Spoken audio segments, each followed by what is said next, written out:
जोहार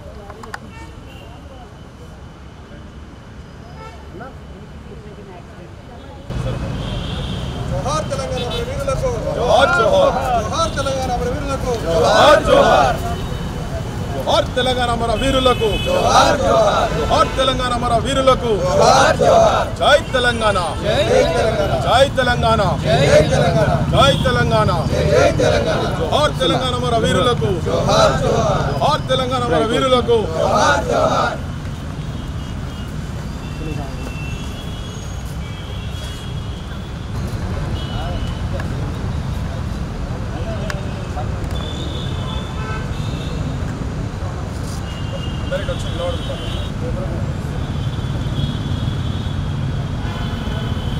जोहार तेलंगाना हमारा वीरुలకు जोहार जोहार जोहार तेलंगाना हमारा वीरुలకు जोहार जोहार जय तेलंगाना जय तेलंगाना जय तेलंगाना जय तेलंगाना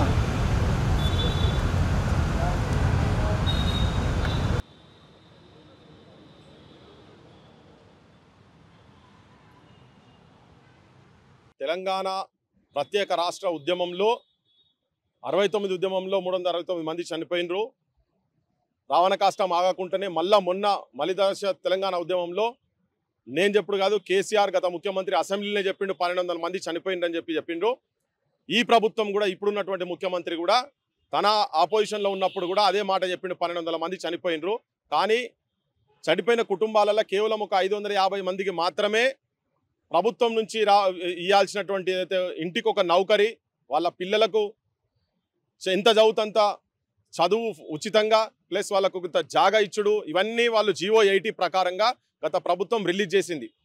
కానీ ఇప్పుడు 10 సంవత్సరాలు దాటింది, ఒక ప్రభుత్వం పోయింది. పోయిన సంవత్సరం ఇదే మే 26వ తారీఖు ఇక్కడనే అమరవీరుల స్తూపం దగ్గర మేము నిలబడి కేసీఆర్కు అవతరణ దినోత్సవం జూన్ 2వ తారీఖు 2023 రోజు జరుపుకుంటున్న సందర్భంలో ఈ కుటుంబాలకు ఇంకా వీళ్ళకు రాలేదు, వీళ్ళకి రావాల్సిన మీరు ప్రభుత్వం తరఫుకెళ్ళి మీరైతే వాగ్దానాలు చేసిండ్రో వాటి ప్రకారంగా ఉద్యోగాలు రానటువంటి వాళ్ళు ఎఫ్ఐఆర్ కాపీలు అన్నీ ఉన్న తర్వాత కూడా రాలేదని ఇక్కడ నుంచి మేము బహిరంగంగా వారికి విజ్ఞప్తి చేసినాము, అడిగినాం గత ప్రభుత్వం. కానీ వాళ్ళు వినలేదు. ఎన్ని మొత్తుకున్నా కానీ అరణ్య రోదనమైంది. గత సంవత్సరం వీళ్ళ ఇంట్లో చదువుతున్నటువంటి పిల్లగాడు, చిన్న పిల్లగాడు ఇలా చదువు బంద్ చేసి కార్లు, రోడ్ల మీద పోయే కార్లు, స్కూటర్లు క్లీన్ చేసేటువంటి వాషింగ్ సంబంధించినటువంటి సంస్థలు పనిచేస్తున్నారంటే వీళ్ళకు విద్య ఇయ్యలేదు. ఈవెన్ ఉద్యోగం వచ్చినటువంటి కుటుంబాలను కూడా వాళ్ళకి ఎవరు కూడా ఉచిత విద్య మాత్రం ఇయ్యలేదు. ఈ విషయాన్ని సంవత్సరం కింద చెప్పినాం. ఇవాళ మళ్ళీ అదే సంవత్సరం ఇవాళ నాటినే బెల్లి లలిత తెలంగాణ గురించి లొల్లి లొల్లి లొల్లి బుట్టే, తెలంగాణ లొల్లి బుట్టే, ఊరువాడ లొల్లి బుట్టే, పట్నాముల లొల్లి బుట్టే అని చెప్పి తెలంగాణ వాదాన్ని, నాదాన్ని, నినాదాన్ని గుండెకద్దుకొని ప్రజల పక్షాన్ని నిలబడ్డ బెల్లి లలితని ఈ రోజు నాడే ఎత్తుకపోయారు. 99లో 17 ముక్కలు నరికినరు. కానీ ఆ మచ్చలు ఇంకా మాయలేదు. ఇప్పుడు తెలంగాణ వచ్చిన తర్వాత కూడా ఇంకా ఇయ్యాలటి వరకు కూడా ఈ ప్రభుత్వం వచ్చిన తర్వాత 100 రోజుల లోపట అని చెప్పింది ఈ గవర్నమెంటు. కాంగ్రెస్ గవర్నమెంటు ప్రియాంక గాంధీ ద్వారా, రాహుల్ గాంధీ ద్వారా కూడా చెప్పించిండ్రు. వాళ్ళ మేనిఫెస్టోలు కూడా రిలీజ్ చేసిన దాంట్లో 100 రోజుల లోపల వీళ్ళకు ఎట్టి పరిస్థితుల్లో మిగిలిన వాళ్ళకు కూడా కేసీఆర్ అయితే దుర్మార్గం చేసి నౌకర్లు రాని వాళ్ళకు కూడా మేము ఇస్తామని చెప్పని వాగ్దానం చేసిండ్రు, మాట ఇచ్చిండ్రు, పేపర్లో అడ్వర్టైజ్మెంట్లు పెట్టుకున్నారు, ఇచ్చిండ్రు. పోయిన ప్రభుత్వంలో రాలే కాబట్టి ఈ ప్రభుత్వం అట్లీస్ట్ న్యాయం చేస్తున్న ఉద్దేశంతో కుటుంబాలలో కూడా ప్రచారం చేసిర్రు. నా పక్కకున్న తల్లి కూడా ప్రచారం చేసింది కాంగ్రెస్ పక్షాన. కానీ వచ్చిన తర్వాత 5 నెలలు అయింది. ఈ ప్రభుత్వానికి సోయిన పడతలేదా నాకు అర్థమైతలేదు. కానీ 5 నెలల తర్వాత కూడా నాయన ఒక 5 మంది కన్నా మీరు ఇక్కడన్నా ఆ న్యాయం గతంలో చనిపోయినటువంటి కుటుంబాల మీద న్యాయం చేస్తా అన్నారో ఒక్క కుటుంబానికి కూడా మీరు ఇయ్యలేదు. ఇప్పటిదాకా 5 మందికి నెలకొక్కరికి కూడా మీకు అంత తీరుతలేదా? మీరు ఎంక్వైరీలు చేయరా? మీరు ఎఫ్ఐఆర్లు అన్ని ఉన్నాయి మీకు కాలబడి. మీరు అన్నారు ప్రగతి భవన్ బోర్డు మార్చిండ్రు, అక్కడ ఇదొక రాక్షస పాలన, రాచరికానికి చిహ్నం అని చెప్పి బోర్డులు మార్చేసిండ్రు. అంబేద్కర్ పూలేల విగ్రహాలు పెట్టి నేను చెప్తూనే ఉన్నా, బోర్డులు మార్చగానే మార్పు జరగదు, ప్రజలకు న్యాయం జరగాలి అని. అక్కడికి వచ్చి వీళ్ళు అప్లికేషన్లు కూడా ఇచ్చుకున్నారు, అక్కడ ఇచ్చుకున్నారు. మీకు కూడా తెలియాలి, ఇప్పటి వరదాకా వాళ్ళకు రాలేదు. మళ్ళీ ఇప్పుడు జూన్ 2 నాడు సోనియా గాంధీని పిలుచుకొని ఇక్కడ ఏదో సభ పెట్టి సన్మానాలు చేస్తారట. ఎవరికి సన్మానాలు చేస్తారు అర్థమైతే లేదు. పీనిగలకు సన్మానాలు చేస్తారా? తెలంగాణ జనం అంతా పీనిగల్లకి అయిపోయి కూర్చున్నారు. ఇప్పుడు ఈ కుటుంబాలలో కూడా పరిస్థితి అట్లనే ఉన్నది వాళ్ళది. ఇప్పటిదాకా ఆదుకోలేదు. మేము సంవత్సరం కింద మొత్తుకున్నాము, ఈ గవర్నమెంట్ వచ్చినా కూడా మళ్ళీ అడుగుతున్నాం. అందుకే ఇలా గత సంవత్సరం అడిగినాం కాబట్టి ఇలా కొత్త గవర్నమెంట్ వచ్చింది. ఇప్పుడు అదే మాటలు మళ్ళీ చెప్పదలుచుకున్నాం. అయ్యా ఇప్పుడు ఈ క్రమంలో నేను ఇంకొక విజ్ఞప్తి చేయదలుచుకున్నా.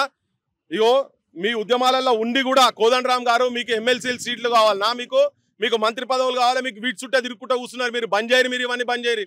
అమరుల కుటుంబాలకు ఇక్కడ న్యాయం జరిగేంత వరకు మీరు ఎమ్మెల్సీలు కానీ ఏమైనా పదవులు తీసుకున్నట్టు మాత్రం జాగ్రత్త. మేము మొదలై హెచ్చరిస్తున్నాం మిమ్మల్ని. మీ మీద గౌరవంతో అనుకున్నాం. ఇప్పటిదాకా ఈ కుటుంబాలను కనీసం పిలిచి మాట్లాడలేదు ఎవరు. ఒకవేళ మాట్లాడే దాఖలాలు ఉంటే వీళ్ళకి ఇచ్చేది ఉండే. ఇగో రేణుకా చౌదరి అట్లే అవమానంగా మాట్లాడుతుంటే ఇగో ఈ పూలమ్మ ఇక్కడ ఉన్నది, పక్కకున్నది, బంజారా హిల్స్ పోలీస్ స్టేషన్లో తీసుకుపోయి లోపటేసిండ్రు. ఇగో ఈ కుటుంబాలకు ఇంకా న్యాయం జరగలే. నీ ఎంబడి తిరిగిన కుటుంబాలకు న్యాయం జరగలే. కోదండరామ్ గారు ఏం చేస్తున్నారు చూడు. ఇగో పేపర్లో వచ్చిన ప్రకటన చూపిస్తున్నా నేను. అసభ్యంగా మాట్లాడినటువంటి రేణుకా చౌదరిని, తెలంగాణ ఉద్యమకారులను, చనిపోయినటువంటి కుటుంబాల మీద, చనిపోయినటువంటి అమరుల మీద అసభ్యంగా మాట్లాడితే వీళ్ళు తిరగబడిపోయి ఆ ఇంటి మీద ధర్నా చేస్తే తీసుకుపోయి వీళ్ళని పోలీస్ స్టేషన్లో వేసిర్రు. ఆమెనేమో రాజ్యసభకు పంపిస్తుంది ఈ ప్రభుత్వం, కానీ వీళ్ళకి మాత్రం న్యాయం చేయదు. ఈమె వీళ్ళందరూ కలిసి ఢిల్లీలో సోనియా గాంధీ ఇంటి ముంగట కూడా పోయి ధర్నా చేసిండ్రు అప్పుడు తెలంగాణ కావాలని చెప్పని. కానీ ఇన్ని రోజుల తర్వాత ఇవాళ మీరు ఉత్సవాలు జరుపుకునే ప్రయత్నం చేస్తున్నారు కదా, శవాలకు చేసిన అలంకారాలుగా మిగిలిపోతాయివని చెప్పదలుచుకున్నాం. మీకు ఈ ప్రభుత్వానికి చెప్పదలుచుకున్నాము. వీళ్లకు వెంటనే నువ్వు ఇప్పుడు 5 రోజులు టైం ఉన్నది ఇంకా నీకు. ముఖ్యమంత్రి గారికి విజ్ఞప్తి చేస్తున్నాం, రాష్ట్ర ప్రభుత్వానికి విజ్ఞప్తి చేస్తున్నాం. మీకు సోయి లేదు, ఎందుకంటే మీరు తెలంగాణ గురించి కొట్లాడిన వాళ్ళు కారు కాబట్టి మీకు ఆ బాధ తెలియదు. ప్రతిసారి మీరు రాజకీయంగా ఓట్లకు, సీట్లకు, నోట్లకు మీరు ఈ తెలంగాణ ప్రాంతాన్ని అమ్ముకుంటున్నారు. మీరు మీ పదవుల గురించి వీటిని త్యాగాలను పలంగా పెడుతున్నారు కాబట్టి మీకు హెచ్చరిస్తున్నాం. యావత్ తెలంగాణ సమాజమా, మీ అందరికి ఎవరికి గెట్టు పంచాలేదు, కూడా పంచాలి. ఈ కుటుంబాలకు సంబంధించినటువంటి మాట అయితే ప్రభుత్వాలు ఇచ్చినాయో వాళ్ళ త్యాగాల పునాదుల మీదనే ఇలా ప్రభుత్వాలు ఫామ్ అయినాయి. మీరు కూర్చున్నటువంటి ముఖ్యమంత్రి చైర్ కావచ్చు, మంత్రుల చైర్లు కావచ్చు, మీరు తెలంగాణ వ్యతిరేకించిన వాళ్ళు అయినా కానీ మీకు ఓట్లేసి జనాలు అక్కడ కూర్చోబెట్టిండ్రు. కానీ మీరు అక్కడ కూర్చున్నారు, ఇలా వీళ్ళ త్యాగాల పునాదుల మీద కూర్చున్నారు కాబట్టి వాళ్లకు న్యాయం జరగాలని మాత్రం మేము అడగదలుచుకున్నాము. బేసజాలకు పోవాల్సిన అవసరం లేదు. ఎవరు ఇక మొత్తం రిపోర్ట్స్ ఉన్నాయి ఇక్కడ, FIR కాపీల కాడికెళ్ళి ఉన్నాయి. మీకు 5 నెలలు సోయి ఉన్నదా లేదా మీకు? దాదాపు ఇంకో కొద్ది రోజులు 170 రోజులు అవుతున్నది. మీరు అన్ని ఎలక్షన్లు, సెలక్షన్లు, కలెక్షన్లు, నిలబెట్టుడు, ఎంపీలు, మంత్రులు కావాలి, కార్పొరేషన్ల పదవులు మా పంచుకోవాలి. ఇవాళ తెలంగాణ ఉద్యమకారులకు సంబంధించినటువంటి డిమాండ్స్ల గురించి కూడా చెప్పదలుచుకున్నాం. ఇవాళ అతి సన్నిహితునిగా ముఖ్యమంత్రికి అతి సన్నిహితునిగా ఉన్నటువంటి కోదండరామ్ గారికి అయితే మేము క్లియర్గా చెప్తున్నాం, నువ్వు గనుక వీళ్ళందరికీ న్యాయం చేయకుండా కనుక ముందు కనుక నువ్వు పదవులు తీసుకున్నావు అనుకో, నిన్ను మాత్రం తరోగా మేము ఎక్స్పోజ్ చేయాల్సిన అవసరం కూడా ఉన్నది. ఇవి వాస్తవాలు కావా అనేది ప్రభుత్వాలు కూడా చూడండి. ఇగో ఇంకొక సీను అని చెప్పి ఇక్కడ మేము కొన్ని కుటుంబాల గురించే ఇక్కడ చెప్తున్నాం. ఈవెన్ జాయిన్ అయినటువంటి వాళ్ళకు కూడా ఉచిత విద్య కూడా ఎవరికి రాలేదు కనుక వెంటనే ఇవి మీరు హెచ్చరిక అనుకుంటారో, మాది రిక్వెస్ట్ అనుకుంటారో, ఏందో ఆవేశంగా మాట్లాడుతారు అనుకుంటారో, కానీ సంవత్సరం కింద కూడా ఇదే ఆవేశంతో ఇక్కడ కేసీఆర్ మీద మాట్లాడినాము. ఈ పరిస్థితులు రావు అనుకున్న మీ ప్రభుత్వం వచ్చిన తర్వాత కానీ మీరు ఖాళీ బోర్డులు మారుస్తున్నారు అంతే తప్ప, ఈ త్యాగాల మీద, శవాల మీద ప్యాలాలు ఏరుకున్నట్టు మీ పదవులు ఉన్నాయి తప్ప మీరు భోగాలు అనుభవిస్తున్నారు. కానీ వీళ్ళు ఇంకా కష్టాలలో ఉన్నారు. మీరు ఏదైతే ప్రామిస్ చేసి 100 రోజుల లోపల మీ మేనిఫెస్టోలో ఏదైతే పెట్టినరో అవి మేము అమలు చేయమని కోరుతున్నాం. మేము గొంతమ కోరికలు కోరుతలేము. ఈ కుటుంబాలకి ఎవరు కోదండరామ్ లెక్క ఎవరు ఎమ్మెల్సీలు కావాలని ఎవరు అడుగుతలేరు, కార్పొరేషన్ చైర్మన్ కావాలని కూడా ఎవరు అడుగుతలేరు. నాయన ఇక్కడ మిమ్మల్ని వీళ్లకు న్యాయం జరగాలి. వీళ్ళు వెంటనే ఈ 5 రోజుల లోపల కనుక మీరు చేయకపోతే ఇంకో 2-3 రోజుల లోపల కూడా మా కార్యాచరణ మేము ప్రకటించే పరిస్థితి ఉన్నది. ఇక్కడ మేము బరాబర్ ప్రకటిస్తాం. మీ అంబడి వాడుడే కుటుంబాలకు కూడా ఇయ్యనేలో మీరేం అమలు చేస్తారా నాకు అర్థం కాదు. మీకెక్కడ తెలంగాణ ఫీలింగ్ ఉన్నది? మీరు కొట్లాడిన వాళ్ళు కాదు, సచిన వాళ్ళు కాదు, మీరు జైలులో పోయిన వాళ్ళు కాదు, పాడు కాదు. ఈ అంశాల పట్ల ఇక్కడ చచ్చిపోయిన కుటుంబాలకే చేయని వాళ్ళు రేపు ఉద్యమకారులకు గురి చేస్తారని నమ్మకాలు సన్నగిలుతున్నాయి తెలంగాణ ప్రజలకు కనుక వెంటనే అందుకనే సంవత్సరం తర్వాత ఇదే స్తూపం దగ్గర నిలబడి మళ్ళీ మాట్లాడుతున్నాను నేను. ఇదే కుటుంబాలను ముంగడ పెట్టుకొని, ఈమె కూడా కుటుంబం, ఈ కుటుంబం వాళ్ళు కూడా సంవత్సరం కింద ఇక్కడ ఉన్నారు కాబట్టి వాళ్ళని ముంగడ పెట్టి మాట్లాడుతున్నా. వెంటనే వీళ్ళకు రావాల్సింది రావాలి. మీ పదవులు మీ తర్వాత కానీ వీళ్ళకు వెంటనే ఈ సోనియా గాంధీని కనుక మీరు వీళ్ళకి ఇవ్వకుండా, వీళ్ళకి ఏదైనా ఆర్డర్స్ గిడ్సో ఇవ్వకుండా మాత్రం ఇక్కడ నుంచి ప్రొటెస్ట్ అయితే మేమైతే ప్రొటెస్ట్ అంటే మేము తీసుకొచ్చి అక్కడ తీసుకొచ్చే ధర్నాలు గిన్నాలు చేయాల్సిన అవసరం లేదు. మేము జనం లోపల మాత్రం ఇది మిమ్మల్ని మీ గురించి మేము తరోగా ఎక్స్పోజ్ చేయదలుచుకున్నాం. మేము మొత్తం ప్రచారం చేస్తాం తెలంగాణలో కూడా. కుటుంబాలు ఇన్ని రోజులు అయిన తర్వాత కూడా వాళ్ళకి రావాల్సినవి రాలేదు కనుక మేము ఇవి చెప్పదలుచుకున్నామని చెప్పి మీ ద్వారా మేము రాష్ట్ర ప్రభుత్వాన్ని, తెలంగాణ రాష్ట్ర కాంగ్రెస్ ప్రభుత్వాన్ని, మంత్రులకు కావచ్చు, ముఖ్యమంత్రికి కావచ్చు, ఎమ్మెల్యేలకు కావచ్చు, మీ నియోజకవర్గాల్లో ఉన్నటువంటి చనిపోయిన కుటుంబాలకు రానటువంటి వాళ్ళకు ఉద్యోగం ఇస్తాన్నారు ఇయ్యలేదు, జాగా ఇస్తాన్నారు ఇయ్యలేదు, వాళ్ళకి చదువులు ఇస్తాన్నారు ఇయ్యలేదు, వాళ్ళకి ఏమైనా బీమార్ అయితే హాస్పిటల్లో పడితే ఉచిత వైద్యం అన్నారు అది కూడా ఇయ్యలేదు కనుక ఇవన్నీ ఇచ్చేదాకా మేము ఊకునే పరిస్థితి లేదు. మీరు ఈ అరేంజ్మెంట్స్ ఏవైతే చేస్తున్నారో మీరు ఇక్కడ పోయి పెద్ద పెద్ద దండలేసుకొని ఏది ఇప్పుడు సోనియా గాంధీ గారిని కూడా తీసుకొచ్చి ఇక్కడ సన్మానాలు అంటున్నారు కదా, ఇగో వీళ్ళకి చేసినాకనే మీరు ఏమైనా చేయాలని చెప్పి మీకు విజ్ఞప్తి చేస్తున్నాం. జై తెలంగాణ, జోహార్ తెలంగాణ మన వీరులకు, జోహార్ తెలంగాణ మన వీరులకు, జోహార్ తెలంగాణ మన వీరులకు.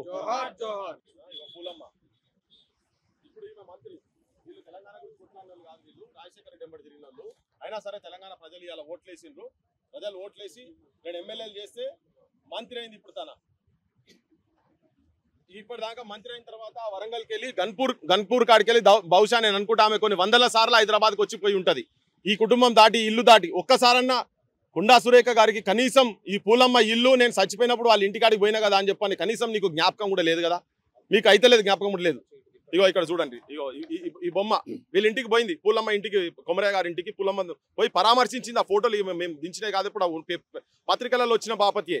సో 100 సార్లలో పోయి నువ్వు ఆడికెళ్ళి పోయినావు. ఒక్కసారి నువ్వు కూర్చున్న కుర్చీ, నీకు వచ్చిన మంత్రి పదవి, తెలంగాణ ప్రజలు, తెలంగాణ ఉద్యమకారులు, తెలంగాణ గురించి బలిదానం చేసుకున్నటువంటి అమరుల వాళ్ళ త్యాగాల పునాదుల మీద మీకు వచ్చినాయని చెప్పి ఒక్కసారి నీకు గుర్తుకొస్తలేదా? దా మాత్రం ఇప్పుడు నేను ఏమని చెప్పాలి చెప్పు? ఏమని ఈమె కావచ్చు, ఈవెన్ ఆ జిల్లాలో ఉన్నటువంటి ఇంకో మంత్రి, 2 ఆడోళ్ళు ఉన్నారు. ఈ ఏడుపులు మీకు ఇప్పటికన్నా కానీ ఈ ఏడుపులు మీకు కనువిప్పు కలగాలని చెప్పి మీకు విజ్ఞప్తి చేస్తున్నాం. ఎందుకంటే లేకుండా మాత్రం ఊకునే సమస్యనే లేదు. నా భర్త బాల్య కుమరయ్య, మాది స్టేషన్ కన్పూర్ దగ్గర పామనూరు గ్రామము. నా భర్త డిసెంబర్ 2003 తారీఖు 2009లో చనిపోయింది నా భర్త, డిసెంబర్లో. నా భర్త చనిపోయినప్పటికీ మరి తెలంగాణ కోసం ఎంతగానో పాటలు పాడి, తెలంగాణ మీటింగ్లలో పోయి నా భర్త ఎంతగానో మరి తెలంగాణ కోసం చాలా ధర్నాలు చేసి, రాస్తా రోకోలు చేసి, అన్ని మీటింగులలో పోయి నా భర్త మరి ఎంతగానో నా భర్త చాలా కష్టపడ్డాడు తెలంగాణ కోసం. మీటింగ్ అంటే ఆయన ఎంత పని అయినా వదిలేసి, నాకు 2 చిన్న పిల్లలు అప్పటికి. నా భర్త మరి ఎంతగానో ప్రతి మీటింగ్లో పోయి, ప్రతి ట్రైన్లకు కూడా తిరిగి, అడ్డం తిరిగి, బస్సులకు తిరిగి, ప్రతి ఒక్కటి ర్యాలీ చేసి వాళ్ళు ఇంతగానో గల్లీ తిరిగి మీటింగులు చేసి వాళ్ళు ప్రయాసపడిన భర్త డిసెంబర్ 2009 23 తారీఖు మరి విషం తీసుకొని నా భర్త తెలంగాణ కోసం చనిపోయిండు. చనిపోయినాక పోలీస్ డిపార్ట్మెంట్ వాళ్ళు వచ్చిండ్రు. మరి ఎఫ్ఐఆర్ తెలంగాణ కోసమే అని అయిపోయింది. మరి అప్పుడు కొండ సురేఖ కూడా వచ్చింది నా దగ్గరికి, కడియం సిరియారి కూడా వచ్చిండు మా దగ్గరికి, వచ్చి వాళ్ళ వంతు సహాయం అందించిండ్రు మరి నా కుటుంబానికి. ఈ సార్ కూడా, పృథ్వీరావు సార్ కూడా, సార్ నాకెవరో కానీ తెలియదు, మరి నా కుటుంబానికి ఎంతో సహాయం చేసిండు. ఆ సార్కు నేను రుణపడి ఉన్నాను. మరి చాలామంది అప్పుడు నా ఇంటికి వచ్చి పరామర్శించి, చాలా వాళ్ళు కూడా చాలా మరి వాళ్ళ ఎమ్మెల్యేలు, ఎమ్మెల్సీలు, ఎంపీలు కూడా చాలా వారు వచ్చిండ్రు. ఎఫ్ఐఆర్ అయింది. మరి ప్రెస్ వాళ్ళు కూడా వచ్చిండ్రు, మీడియా వాళ్ళు కూడా వచ్చి అప్పుడు చాలా వరకు నా భర్తను దానం చేసిండ్రు. అయిపోయినాక నా భర్త ఆశయం కొరకు నా భర్త మరి చనిపోయింది కదా తెలంగాణ కోసం. నా పిల్లలకు మరి తెలంగాణ వస్తే మరి ఏమన్నా న్యాయం జరుగుతుందేమో, నా చిన్న పిల్లలకు మన కొడుకులను చదివిస్తారేమో, నాకు ఏమన్నా సహాయం చేస్తారు కావచ్చు. నా భర్త ఆశయం నెరవేరాలని నేను కూడా చాలా మీటింగులలో నేను పోని మీటింగ్ అంటూ లేదని నేను చెప్తాను. వాస్తవం ఇది, 100% నిజం చెప్తున్నా. ఇది నమ్మవలసింది. నా పేపర్ కటింగ్స్ కూడా అన్ని ప్రతి ఒక్కటి నా దగ్గర ఉంది, ఫైల్స్. నేను మరి ఎంతగానో నేను బంజారాస్ పోలీస్ స్టేషన్లో కూడా రేణుకా చౌదరి మామర వీళ్ళ కుటుంబాలను అవమానిస్తే మరి ఆమె మీది మేము ధర్నా చేసినప్పుడు మేము అరెస్ట్ అయిన బంజారాస్ పోలీస్ స్టేషన్లో ఫైల్ కూడా నా దగ్గర ఉంది.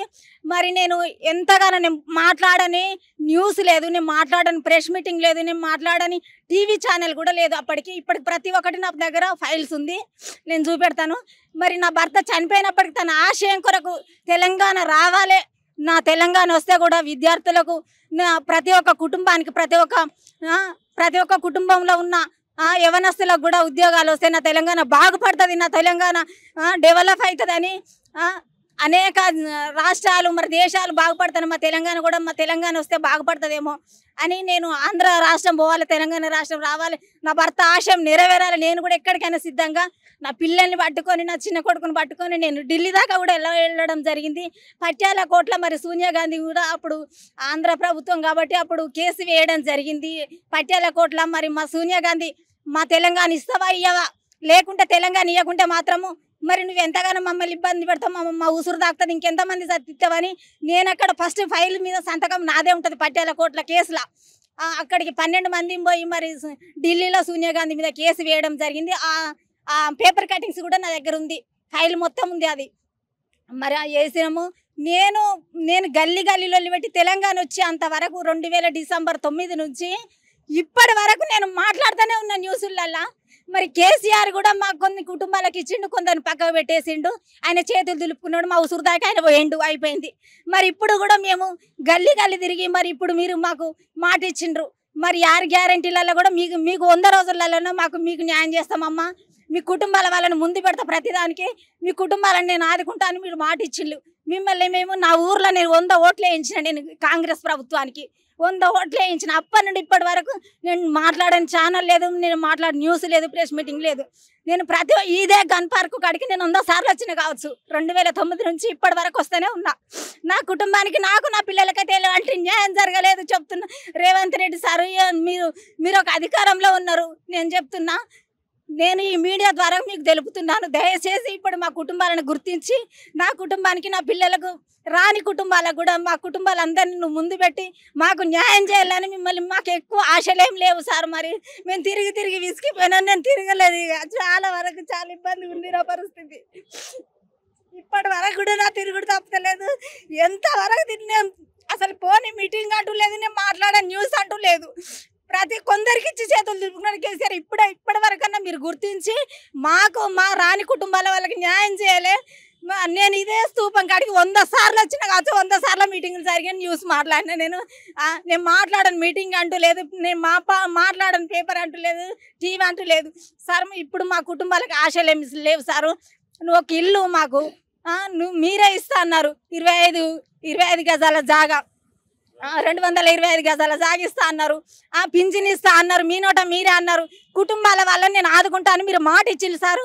నేను కూడా నా గ్రామంలో 100 ఓట్ల దాకా వేయించిన. నేను ఎంతగానో ఈ కాంగ్రెస్ ప్రభుత్వం వస్తేనన్నా మాకు న్యాయం జరుగుతుందని నేను మీ కాంగ్రెస్ ప్రభుత్వం గురించి కూడా నేను పోరాటం చేసి నేను ఓట్లు వేయించిన సారు.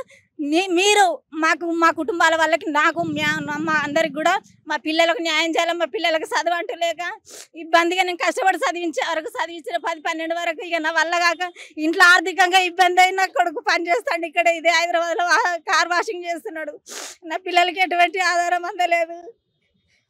ఇప్పుడు మీరన్నా సహాయం చేస్తారని, మీరు మరి నాకు కొడుకు ఉద్యోగం ఇస్తారని నేను ఆశిస్తున్నాను సార్. ఈ కొద్ది విన్నపం మీరు చూస్తారని నేను ఆశిస్తున్నాను. స్టేషన్ గన్పూర్ మండల్, శివున్పల్లి విలేజ్, ఉమ్మడి వరంగల్ జిల్లా మాది. మా యొక్క తమ్ముడు 2011 ఫిబ్రవరి 2వ తారీఖు నాడు తెలంగాణ కోసం అమరుడయ్యాడు. అప్పుడు ముఖ్యమంత్రిగా కిరణ్ కుమార్ రెడ్డి ఉన్నప్పుడు రచ్చబండ ప్రోగ్రాం చేస్తూ ఉన్నారు. రచ్చబండ ప్రతి గ్రామ పంచాయతీ రచ్చబండ ప్రోగ్రాం చేస్తున్నప్పుడు రచ్చబండకు ముఖ్యమంత్రి రావద్దని ఆటో డ్రైవర్ ఆత్మహత్య. ఆ యొక్క దీక్షా శిబిరంలో నుండే మా తమ్ముడు ఆ యొక్క పక్కనే రైల్వే ట్రాక్ ఉంటే ట్రాక్ కింద తలబెట్టి, అక్కడ ట్రాక్ పైన తలబెట్టి, ట్రైన్ కింద తలబెట్టి చనిపోవడం జరిగింది. అప్పటి నుండి ఇప్పటి వరకు మాకు ఎలాంటి సహాయం రాలేదు. అనేక ఉద్యమాలలో మా తమ్ముడు పాల్గొన్నాడు, ఆటో డ్రైవర్ పనిచేస్తూ. మరి ఆ రోజు ఆ దీక్షా శిబిరంలో ఆటో డ్రైవర్ వాళ్ళు నిరాహార దీక్ష కూర్చోవడం జరిగింది. ఆ యొక్క దీక్షా శిబిరంలో నుండే తెలంగాణ ఇంకా రావట్లేదన్న ఒక మనోవేదనతో వెళ్ళి ట్రాక్ కింద పడి చనిపోవడం జరిగింది, ట్రైన్ కింద తలబెట్టి. అప్పటి నుండి ఇప్పటి వరకు మాకు ఎలాంటి న్యాయం జరగలేదు. మా అమ్మ నాన్న వృద్ధులు అప్పటికే వృద్ధులు. మా తమ్ముడు చనిపోయిందన్న మనోవేదనతో కూడా మా నాన్నగారు 2 సంవత్సరాలని మళ్ళీ చనిపోవడం జరిగింది. మా తమ్ముడు చనిపోయిన తర్వాత కూడా మేము అనేక మార్లు మేము ఎమ్మెల్యేల దగ్గరికి, మంత్రుల దగ్గరికి, మేము కలెక్టర్ దగ్గరికి వెళ్ళినప్పుడు 2016లో వాకాటి కరుణ మేడం 2016లో ప్రిన్సిపల్ సెక్రటరీకి ఈ యొక్క అబ్బాయి చనిపోయింది వాస్తవము, అమరవీరుడు, ఈ యొక్క అబ్బాయి తెలంగాణ కోసమే చనిపోయాడని 2016 23వ తారీఖు సెప్టెంబర్ 23వ తారీఖు నాడు వాకాటి కరుణ మేడము ప్రిన్సిపల్ సెక్రటరీకి ఈ యొక్క ఫైల్ను పంపడం జరిగింది. ఆ యొక్క ఫైల్ ఇప్పటి వరకు కూడా సెక్రటరీలో అలాగే ఉంది. మా యొక్క ఫైల్ గురించి మేము అనేక సార్లు అప్పటి ఎమ్మెల్యేల దగ్గరికి, అప్పటి మంత్రుల దగ్గరికి పోవడం జరిగింది. అయినప్పటికీ కూడా మా యొక్క ఫైల్ ఇంతవరకు మరి మాకు అమరవీరులకు రావాల్సిన యొక్క ఎలాంటి బెనిఫిట్స్ మాకు గత ప్రభుత్వంలో రాలేదు. ప్రజెంట్ ఉన్న ప్రభుత్వంలో, మరి కాంగ్రెస్ ప్రభుత్వంలో వారు ఏదైతే హామీ ఇచ్చారో అమరవీరుల కుటుంబాలను మేము ఆదుకుంటాం, వారిని నిర్లక్ష్యం చేయము, అమరవీరుల కుటుంబానికి ఇంటికి ఒక ఉద్యోగము, వారి కుటుంబంలో వారికి ఇంటి పెద్దకు 25,000 పెన్షను, వారికి 250 గజాల స్థలం ఇస్తాను ఏదైతే ఒప్పుకున్నారో, దయచేసి మరి ఇక రేవంత్ రెడ్డి గారు, ముఖ్యమంత్రి గారు మరి మమ్మల్ని ఒకసారి దయ ఉంచి, మా యొక్క చాలా మంది ఉన్నారు అమరవీరుల కుటుంబాలు, ఇంకా అనేక మంది. మేము మా పరిస్థితి మరి మేము ఎన్నోసార్లు తిరిగాం సార్. 10 సంవత్సరాల నుంచి మేము తిరుగుతున్నాం. 2016లో సెక్రటరీకి వస్తే మా యొక్క ఫైలు ఇప్పుడు 8 సంవత్సరాలు అవుతుంది. అది 4 సంవత్సరాలు, ఇది 2024 ఇప్పటి వరకు కూడా మా యొక్క ఫైల్లో ఎలాంటి కదలిక లేదు. మేము ఎన్నో మార్లు సెక్రటరీకి వెళ్ళి కూడా మా ఫైల్ గురించి ఎంక్వైరీ చేయడం జరిగింది, కానీ ఇప్పటి వరకు మాకు ఎలాంటి న్యాయం జరగలేదు. గత ప్రభుత్వంలో మాకు జరగలేని న్యాయం మరి ఈ యొక్క కాంగ్రెస్ ప్రభుత్వంలో జరుగుతుందని మేము ఆశిస్తున్నాము. చాలామంది మా యొక్క అమరవీరుల కుటుంబాలు చాలామంది ఉన్నారు, ఇంకా రానివారు 550 మందికి మాత్రమే యొక్క తెలంగాణ ప్రభుత్వంలో ఇవ్వడం జరిగింది. ఇంకా 650 మంది, 1200 మంది అంటే 650 మంది వరకు ఉన్నారు. మరి మా యొక్క డిమాండ్ల ప్రకారం మరి ఏదైతే మీరు స్వతహాగా మీ యొక్క మేనిఫెస్టోలో ఏదైతే మెన్షన్ చేశారో దానినే మేము ఇవ్వాలని మేము డిమాండ్ చేస్తున్నాం. మా యొక్క అమరవీరులను ఈ యొక్క ప్రభుత్వంలో నన్ను ఆదుకుంటుందని ఆశిస్తూ మేము వేడుకుంటున్నాం.